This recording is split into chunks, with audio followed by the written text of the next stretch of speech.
RepoMan. Because I'm part animal. And right now I'm doing what I do best. Okay. I'm gonna go and drop my equipment, get this car ready to be hooked up.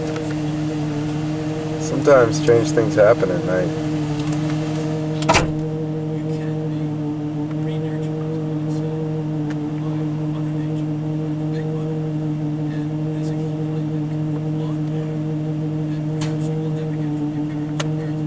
Sometimes the night has a life of its own.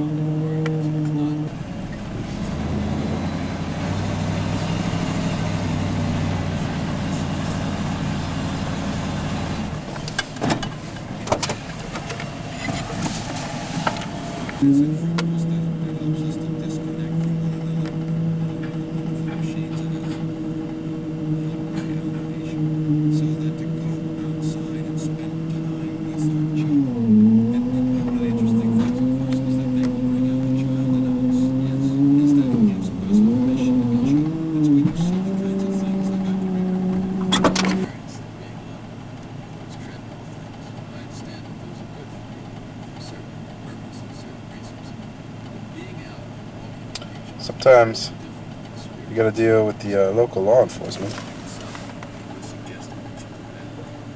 because they gotta know what's going on.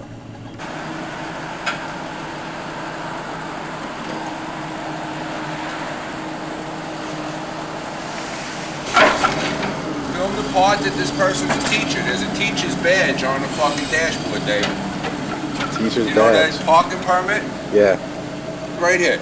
I'll take a look. I'm filming. Get the flashlight? No, I got it under control. Got that? They'll appreciate that. They'll appreciate that. Board of Education. Explorer. The person owes $1,700 on it. After you see that teacher's badge on there, will he get an A or an F? You have to pay. If you don't pay, they send me to come see you. This is absurd. So you think you're playing a game with these people? No. With the people whose cars you have to take? Not at all. But do you think it's a game for them? No. What do you mean? I don't understand that question. Game? When they come out cursing, telling me, oh, I just spoke to the collector yesterday. I just made arrangements. Check is in the mail. Why are you doing this? And all kinds of other nasty stuff. Like I created their problem. I didn't create it. I'm just helping them with it. I'm what's known as a credit adjuster. I just adjusted their credit down to nothing. So you're doing a service to society? Pardon? You're doing a service to society? Absolutely.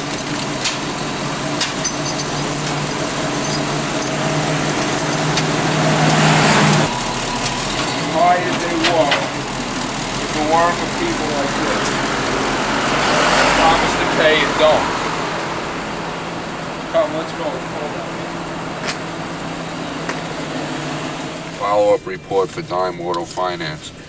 It's to find out who we spoke to at the police station, because we have to notify them that we took the car, so that the customer can't come in and report it stolen, even though they wish it was stolen, because it's cheaper.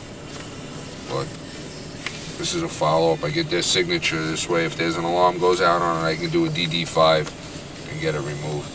You ever have any problems with the police? Yeah, tons of problems. I took a police captain's daughter's car one time, and I had them chasing me with helicopters. At banned credit in Queens, and they put guns to my head and made me give them back the car. And I called Internal Affairs and I made a big stink about it.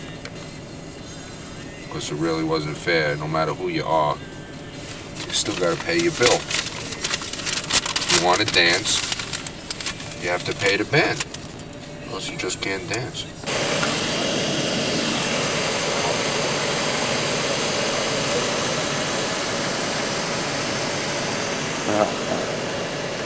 Alright. This is the famous 7-0 precinct where Abner Louima was assaulted. About 20 years ago, I was assaulted in the same precinct and beat up. That's no lie. But it taught me to respect the police, whereas it made him a millionaire. The God's honest truth. That's the God's honest truth.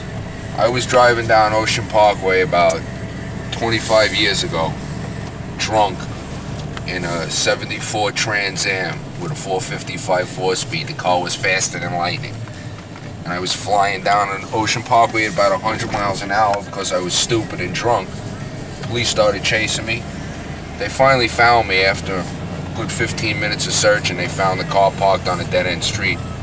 They started confiscating my license plates because I had dealer plates on the car. So I came down as wise-ass young punk, which I was, and I started to mouth off to the cops thinking they couldn't do nothing because the car was parked already and I was out of it. Well, evidently, push got to shove.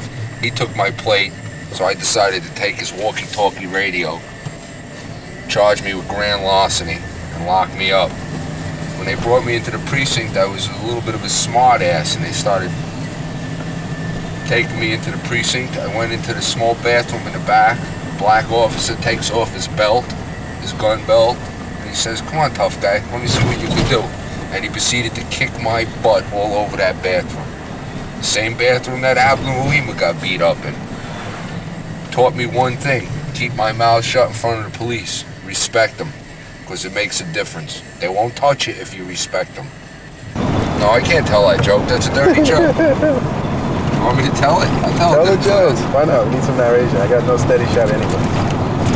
What? Traffic. Yeah, traveling on the Brooklyn-Queens Expressway. Going to exit 46 in Long Island. That's the bank storage lot. We have to drop off the collateral. We'll do a condition report once we get there. I was telling David a story. He thought it was rather interesting. I'll tell it to you now. One time I was doing a repo for Nissan Motor Credit. It was a Pathfinder. And I had the job for about a month and a half, and I kept checking it at the home address, and the car was there but blocked in the driveway.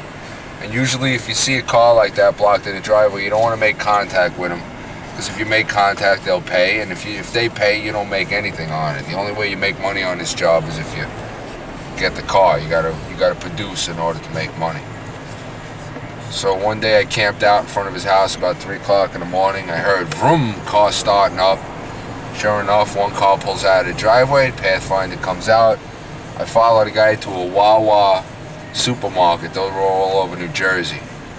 And he parked in the Wawa with the thing running. And I backed up to it, dropped my wheel lift, hooked it up, and took off. I went about a half a mile down the road, and I wanted to strap it on. I see something moving in the back seat. Happened to be a child about 2 years old. So I called the police and I said to the cops, I didn't pinch this kid. I mean, it's an accident. I'm here in this spot. I'm not moving from this spot. So the cops came down and the owner came down. They brought him down from the supermarket. And they gave the guy a ticket for child endangerment because he should have never left the kid in the car. And that's a true story. I pinched the kid, but I really didn't pinch him. I'll tell you another good story. One time, it was winter time, and I go and I repoed this car, and this little Spanish guy jumped on the back of the truck, and I said to him, "I'm taking you to the police station. If you don't get off now, I'm taking you to the police station." And he wouldn't get off the back of the truck. And it was so cold out, to the point where when you hit the ice was hard, you know, the snow turned to ice on the back of the truck. And this little guy was shaking. I thought he was gonna die. He was so cold. By the time I took him to the police station, he was like frozen to the boom of the truck he was holding on. His hands were so cold. And I told the police sergeant. They came out, they took him off the back of the truck and brought him inside and warmed him up. That poor little guy. I had a guy jump out a second-story window and broke his leg, trying to stop me taking his car. And then he had his his grandmother come out, and she stood at the back of the truck in between the car and the tow truck, so that I couldn't hook it up. So people are using loved ones to save their automobiles. Well, yeah, Puerto Ricans do. Puerto Ricans that stand together. They one for all and all for one. Sitting on Nostrand Avenue, between Avenue S and Avenue R. Looking for a blue Hyundai. 2-door sports coupe. There she is.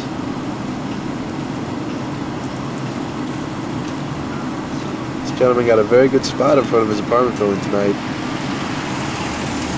Unfortunately, the spot was a little too good.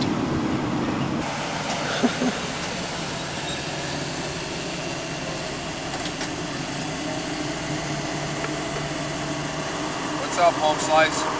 Nothing. Where's this car? On this side of the street? It's right behind you. I passed it? Yeah. Oh, I'm in good shape, huh? Turn around? What? Do I need to turn around? No, just back up. It's on my side of the street? Yeah, it's like 10 feet behind you. Yeah.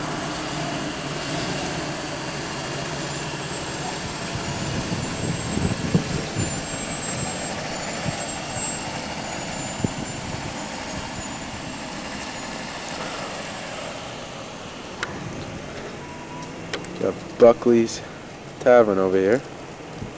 World famous Buckley's. World famous RepoMan-Part One.